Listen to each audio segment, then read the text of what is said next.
آج ہمارا المیہ سب سے بڑا یہ ہے کہ ہم نے اپنی ذات کو عقل کل تصور کیا. بھائی مجھ پر کسی کا اثر نہیں ہونے والا، میری تربیت بہت اچھی ہوئی، یا اپنے مطالعے پر وہ زوم کرتا ہے، اپنے علم پر زوم کرتا ہے، وہ علم کی جس کی بنیادیں ہی کھوکھلی ہوں. پوچھ لیا جائے کہ ضرب یضرب کی گردان کیا ہے، کہا یہ تو مجھے نہیں پتا لیکن مجھے قرآن کا ترجمہ آتا ہے. پوچھ لیا جائے کہ بھئی قرآن کا صیغہ کیا ہے، کہا بھئی یہ صیغہ ویغہ مجھے کچھ نہیں پتا، مجھے قرآن کا ترجمہ آتا ہے. یہ نہ جانے کون سی عربی ہے کہ جو بغیر گرامر کے آ جاتی ہے. جب ABCD کی بغیر انگلش نہیں آتی تو پھر عربی کی بنیادوں کے بغیر قرآن کیسے سمجھ آتا؟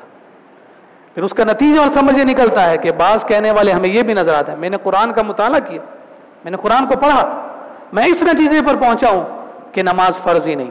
آج ہمیں سننے میں ملتا ہے، لیکن آپ یقین جانیے کہ اس سے بڑا فتنہ اور اس سے بڑا انتشار فکری طور پر آج کے اس دور میں ہو ہی نہیں سکتا. اس کی وجہ کیا ہے؟ یہ خود قرآن نے ہمیں مثالیں دی ہیں. ایک براہ راست کوئی پیغمبر زادہ ہو، نبی کا بیٹا ہو، تو کیا کوئی تصور کر سکتا ہے کہ اس میں کوئی بری خصلت پیدا ہو جائے گی؟ کہ وہ تو کامل اور اکمل ہونا چاہیے. لیکن قرآن کہتا ہے نوح کے بیٹے تھے کنان، اور جب عذاب آنے لگا تو جناب نوح نے اپنے بیٹے ہی کی محبت میں کہا تھا باری تعالیٰ اس کے بارے میں کیا فیصلہ کرنا ہے؟ فرمایا وَلَا تُخَاطِبْنِي فِي الَّذِينَ ظَلَمُوا، کہ ہم سے جو ہے آپ ظالموں کے بارے میں کلام نہ کریں.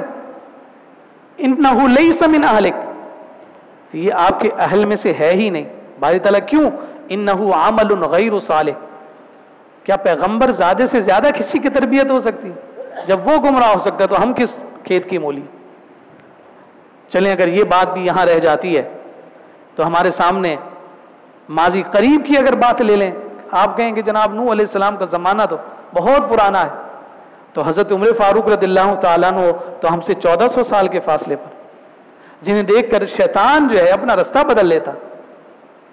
شراب جو ہے جن کے جلال کی وجہ سے سرکے میں تبدیل ہو جائے، جن کے بارے میں حضور فرمائے لو کان بعدی نبی لکان عمر، میرے بعد اگر کوئی نبی ہوتا تو وہ عمر ہوتا.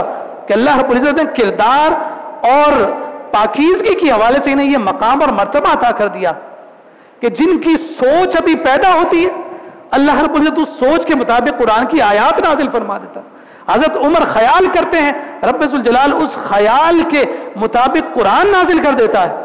یہ عمر فاروق رضی اللہ تعالیٰ عنہ جب قرآن آنے کے بعد تورات کی تلاوت کرتے ہوئے نظر آئے تو نبی رحمت صلی اللہ علیہ وسلم کے چہرے مبارک پر جلال تھا.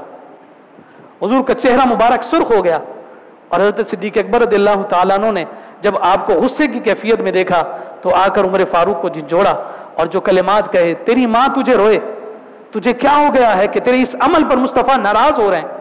یہی وہ موقع تھا جس موقع پر حضرت عمر فاروق دوڑتے ہوئے ہاتھ جوڑ کر میرے مصطفیٰ سے کہہ رہے تھے رضیت باللہ ربا وبالاسلام دینا وبمحمد نبیا.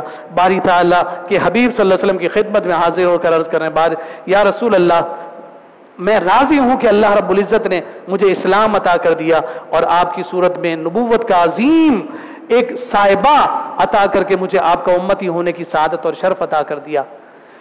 تو قرآن آ چکا ہے لیکن آپ تورات کی تلاوت کر رہے ہیں، اگرچہ وہ رب کا کلام ہے لیکن تحریف شدہ ہے.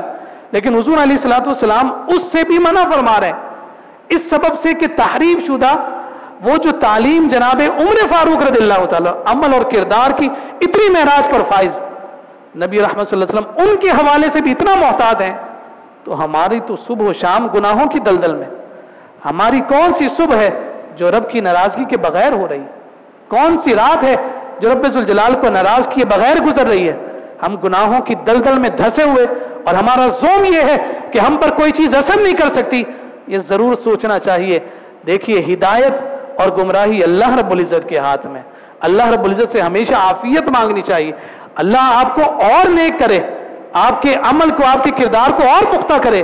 ہم دعائیں کرتے ہیں کہ آپ کو اتنی پاکیزگی مل جائے آپ پر کوئی اثر نہ ہو. لیکن یہ دعویٰ بہت بڑا دعویٰ ہے. یہ دعویٰ تو کبھی ابو بکر صدیق نے بھی نہیں کیا، یہ دعویٰ تو عمر فاروق نے بھی نہیں کیا، یہ دعویٰ تو علی المرتضیٰ شیر خدا نے بھی نہیں کیا. جب وہ کرنے میں اتنا ہچکچاتے ہیں تو ہمیں کون سی جسارت ہوگی، نہ جانے ہم کون سے زوم میں، کون سے خیال میں اور کون سے تصورات میں ہیں کہ جو دین اور جو شریعت 1400 سال میں کسی کو سمجھنا آ رہی تھی، وہ آج اٹھ کر کبھی کسی انجینئر کو سمجھ آ جاتی ہے، کبھی کسی مفکر کو سمجھ آ جاتی ہے، اور وہ پورے 1400 سال کی تاریخ پر جو ہے وہ جھاڑو پھیرتے ہوئے نظر آتا ہے، اسے اپنے سے بڑھ کر کوئی صاحب علم ہی نظر نہیں آتا۔ اللہ رب العزت کو تو سب سے ناپسندیدہ عمل یہ ہے کہ جناب جو اپنے علم پر غرور کرتا ہے، اللہ رب العزت اسے ہمیشہ کے لیے تباہ و برباد فرماتا۔ تو ان فکری، نظریاتی اور افکار کے اعتبار سے، تخیلات کے اعتبار سے یہ جو انتشار و افتراق کا یہ معاشرہ ہے، اس میں سب سے غنیمت جس بات کو ہمیں رکھنا ہے وہ یہی ہے کہ ہمیں صحبت صالح کو اختیار کرنا، وہ صالح صحبت جو ہمارے ایمان، ہمارے اعتقادات کی حفاظت کا ضامن ہو، جہاں بیٹھ کر ہمیں حقیقی اللہ اور اس کے رسول صلی اللہ علیہ وسلم کے دین کی تعلیمات میسر آئیں۔ اور ان تمام صحبتوں میں سے، تمام سنگتوں میں سے سب سے بہترین صحبت علم کی صحبت ہے، کیونکہ علم وہ نور ہے کہ جس نور کی بنیاد پر دنیا بھی نورانیت اختیار کرتی ہے اور آخرت میں بھی نورانیت ہی ہمارا مقدر اور نصیب ہوتی ہے۔